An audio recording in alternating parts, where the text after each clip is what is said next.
Bonjour à tous et bienvenue sur cette vidéo. Aujourd'hui, je vais vous présenter ma séance du jour.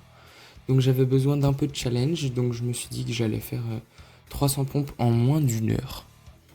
Donc déjà, pourquoi j'ai fait ça? C'est très simple. J'avais besoin d'un challenge, comme j'ai dit au début, mais aussi parce que ce mec-là, il a dit ça. Et occasionnellement, 3-4 fois dans l'année, j'aime faire des entraînements excessivement longs et difficiles, juste pour que tous les autres entraînements toute l'année me paraissent bidons. Et je suis plutôt d'accord avec lui. J'ai déjà fait ça avec mes tractions, donc en essayant d'en faire 100 le plus rapidement possible, alors que je savais en faire que 5 d'affilée environ au début. Ça m'a pris 45 minutes la première fois, mais franchement, après, du coup, les autres semaines, tous mes entraînements, ils me paraissaient tellement plus simples. Et c'était vraiment juste, genre je me disais, c'est bon, j'ai fait 100 tractions, je peux réussir à faire ça, c'est assez facile. Et puis aussi, du coup, ça m'a permis de casser cette barrière mentale de 100 tractions parce qu'on se dit, waouh, 100 tractions, c'est un truc de ouf, genre c'est vraiment beaucoup, c'est un truc de ouf. Et du coup, ça m'a permis aussi de me dire, oui, moi, les trucs de ouf comme ça, j'y arrive facile, quoi, entre guillemets, même si j'ai beaucoup galéré. Voilà, donc j'essaye de faire un gros challenge comme ça environ tous les mois. Donc une fois, j'avais fait 300 pompes, enfin, aujourd'hui, je vais faire 300 pompes. Une fois j'avais fait 100 tractions, 100 dips, j'avais même fait ça avec 100 pompes avant. Et du coup ça me permet déjà de sortir de ma routine d'entraînement. Donc de pas me dégoûter de l'entraînement et puis du street en général. Mais aussi justement de rendre tous les autres entraînements beaucoup plus simples parce que justement je me dis que j'ai déjà fait beaucoup plus dur. Ça faisait longtemps que j'avais pas fait de pompe parce qu'en ce moment je suis plutôt en train de prioriser les exercices plus complexes, donc comme les pompes piquées, et donc ces exercices qui peuvent ensuite se transférer à des figures, donc ici le handstand, et les pompes en fait ça m'aide pas beaucoup pour débloquer mon handstand. Donc c'est pour ça que j'ai vite switché aux pompes piquées dès que je commençais à en faire environ 15-20 des pompes normales.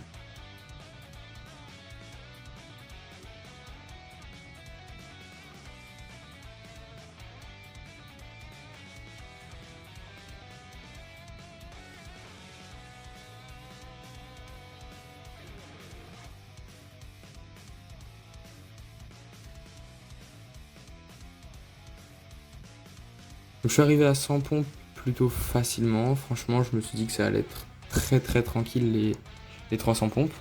Donc pour arriver jusque là, je faisais 10 pompes, 1 minute de repos, 10 pompes, 1 minute de repos, 5 pompes et 2 minutes de repos. Et du coup après je recommençais tout. Parce que du coup ça me permettait de faire un set 25, 2 sets 50, 3 sets 75 et 4 sets 100. Et ensuite juste faire 8 sets, je me trouvais pas très compliqué. Enfin, je trouvais ça pas très compliqué. Donc ce rythme il m'a pas trop fatigué genre de 0 à 200 pompes, ça allait franchement. Après j'ai commencé à vraiment galérer et à prendre des petites pauses entre les pompes. Et ça a bien marché, franchement je suis plutôt content.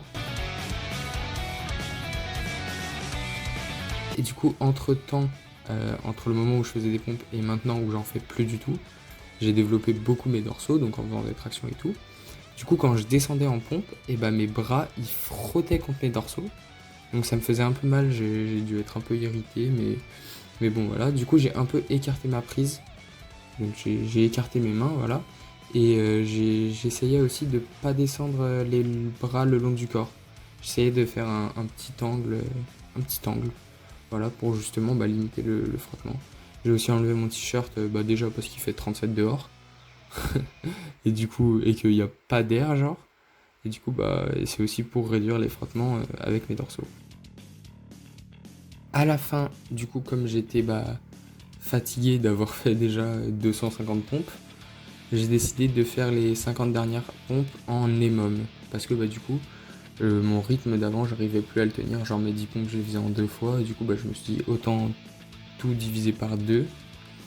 Du coup, l'EMOM, c'est quoi? Je sais pas si vous en avez déjà entendu parler.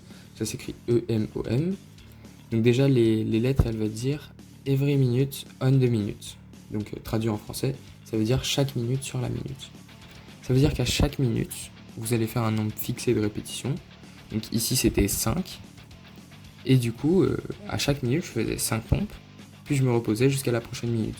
Donc imaginons, imaginons il est genre on va dire 19h29, vous attendez jusqu'à 30, vous faites vos 5 pompes, maintenant vous vous reposez jusqu'à 31, et à 31 vous refaites 5 pompes, et ainsi de suite. Du coup j'ai fait ça pendant 10 minutes. C'est une méthode que j'aime bien utiliser, parce que ça me permet justement de travailler beaucoup mon endurance musculaire, et mon cardio musculaire, pour me permettre de faire par la suite plus de répétitions. Donc ça marche bien sur des mouvements basiques, comme les pompes, les tractions ou les dips, des choses comme ça. Je vais vous laisser avec la vidéo des dernières pompes que je dois faire pour arriver à 300. Salut!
Merci d'avoir regardé cette vidéo, et puis passez une bonne soirée, voilà. Et n'oubliez pas, practice makes perfect.